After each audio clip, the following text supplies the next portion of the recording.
दोस्तों फ्राइडे को US market देख के आप भी थोड़ा टेंशन में तो जरूर से जरूर आ गए होंगे। हर जगह एक ही बात चल रही है, यूएस मार्केट गिरा, गोल्ड गिरा, सिल्वर गिरा, क्रिप्टो गिरा, सब कुछ गिरा है।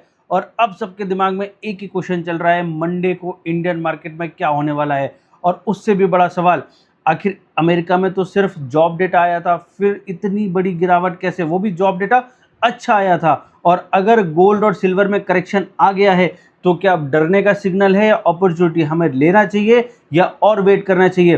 तो हम 5 से 7 मिनट में पूरा गेम समझेंगे एकदम सिंपल भाषा में। मैं हूं कृष्ण चौहान और स्वागत है आपका सेविंग्स है सिंपल में। तो अगर चैनल पे पहली बार आए हो तो प्लीज सब्सक्राइब करके जरूर जाना। देखिए फ्राइडे को जो हुआ ना, उसने बहुत सारे इन्वेस्टर्स को कंफ्यूज कर दिया है, क्योंकि अगर लॉजिकली देखा जाए तो जो डेटा आया था वो नेगेटिव नहीं था, उल्टा पॉजिटिव था। और यही वजह है कि लोग समझ नहीं पा रहे हैं कि मार्केट क्यों गिरा। अगर इकोनॉमी स्ट्रांग है तो मार्केट को खुश होना चाहिए था, लेकिन मार्केट ने एग्जैक्टली उल्टा रिएक्शन दिया और इसी रिएक्शन के पीछे पूरी कहानी छुपी हुई है। पिछले कुछ महीनों से मार्केट को एक ही एक्सपेक्टेशन थी कि यूएस मार्केट बहुत वीक हो रहा है, यूएस इकोनॉमी धीरे धीरे स्लो हो रही है, तो इन्फ्लेशन कंट्रोल करके जब भी 2-3 महीने के बाद कंट्रोल में आएगा तो हम एक फेड की तरफ से रेट कट देख सकते हैं। लेकिन फ्राइडे को पूरा नैरेटिव ही बदल गया। मई मंथ का यूएस का जॉब डेटा रिलीज हुआ।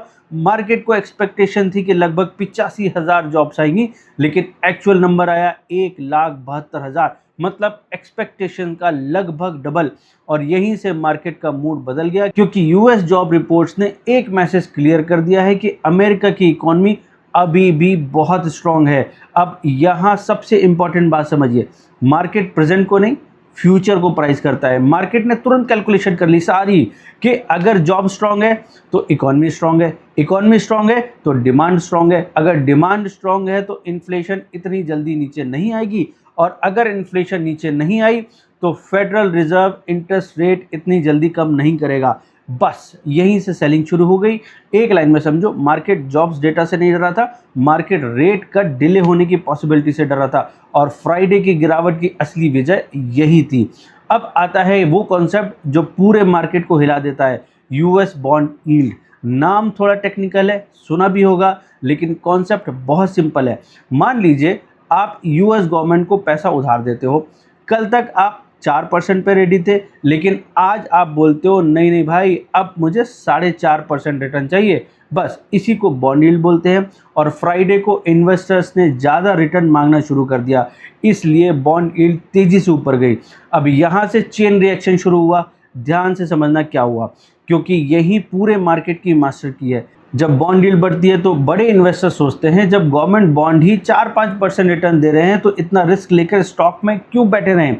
और फिर कुछ पैसा स्टॉक से निकालकर बॉन्ड्स की तरफ चला जाता है। रिजल्ट क्या होता है, स्टॉक्स में प्रेशर आने लगता है। लेकिन कहानी यहीं खत्म नहीं होती है। बॉन्ड यील्ड बढ़ने का एक और इफेक्ट होता है। अगर दुनिया भर के इन्वेस्टर्स यूएस बॉन्ड यील्ड खरीदना चाहते हैं तो उन्हें डॉलर चाहिए।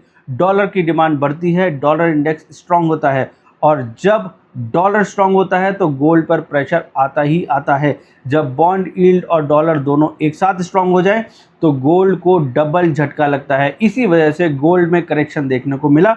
सिल्वर भी बहुत ज़्यादा प्रेशर में आ गया और क्रिप्टो भी सेलिंग से बच नहीं पाया। क्रिप्टो में तो भयानक सेलिंग हुई है। अब यहाँ एक बहुत इंपॉर्टेंट बात है और समझने वाली है।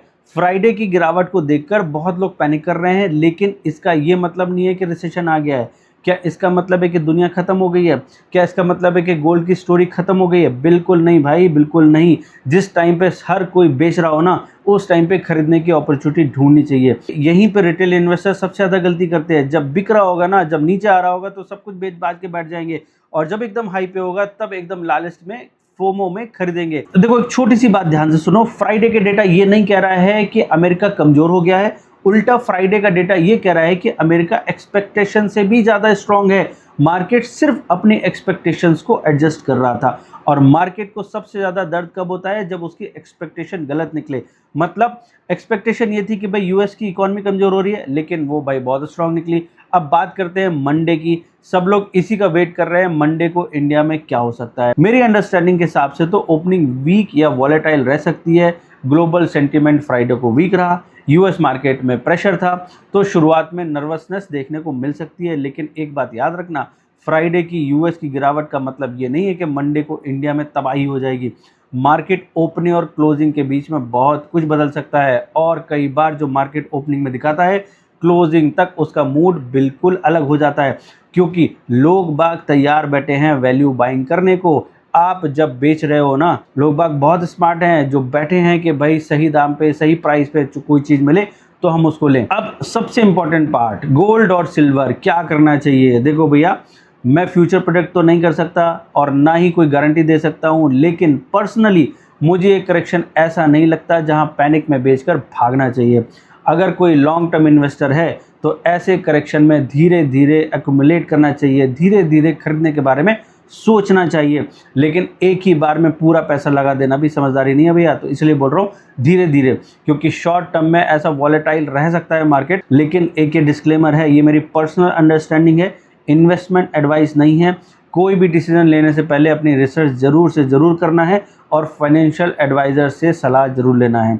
अब पूरी वीडियो का कंक्लूजन क्या है, एक लाइन में जो आपको याद रखना है, फ्राइडे को मार्केट इसलिए नहीं गिरा है कि क्योंकि अमेरिका वीक निकला, मार्केट इसलिए गिरा क्योंकि अमेरिका एक्सपेक्टेशन से भी ज़्यादा स्ट्रांग निकला है। स्ट्रांग जॉब रिपोर्ट आई है, रेट कट की उम्मीद बहुत कम है, बॉन्ड यील्ड बहुत ऊपर है, डॉलर स्ट्रांग है और फिर स्टॉक, गोल्ड, सिल्वर और क्रिप्टो पे प्रेशर आ गया है। बस यही पूरी कहानी है। अगर आप यहाँ तक वीडियो देख चुके हैं तो कमेंट में ज़रूर बताना कि आपको क्या लगता है कि मंडे को मार्केट में गिरावट, वो भी इंडियन मार्केट में गिरावट को ऑब्जर्व कर लेगा मार्केट, या फिर ग्लोबल प्रेशर के असर से और गिरावट देखने को मिलेगी इंडियन मार्केट में। वीडियो पसंद आई हो तो आप इसको लाइक और शेयर ज़रूर करना और चैनल को सब्सक्राइब ज़रूर कर लेना। मिलते हैं नेक्स्ट वीडियो में, तब तक के लिए नमस्कार।